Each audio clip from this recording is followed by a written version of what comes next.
Kinabog ba yan? Nga kinabog. Binatog tanga. Kasla na tuloy binitog. Grabe kasabihan. Quotes. Huwag ka mahihiya na di ka magaling sa English. Correct. Ganyan din ako noon. Been there, done draft.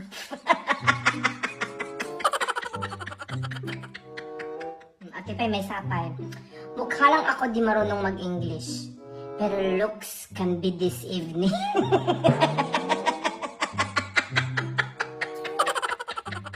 Par, sinauli mo yung motor ko, may gas-gas.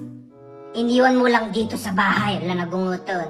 Pero bumulod-bulod kayo yung motor, try na nyo magamin, hanyong basta-basta ako, bumulod-bulod kayo, tapos hanyong taras ka na itamuludon nyo. Bumulod kayo laang. Nag-reply, girlfriend niya to. Ala, naguyong pa yung girlfriend na.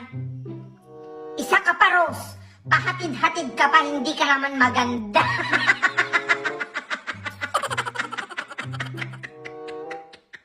Na-real talk ka tuloy, Rose. At patulog-tulog ka pa lang kami, ang magay nga napinta sa graman ka nga, Rose. Converse. For sale, Converse sneaker. Fake, pero pag naglakad ka ng mabilis, hindi halata. Pardasam di magnatandang malasin nga rong spelling aji Converse. Ay, Diyos ko.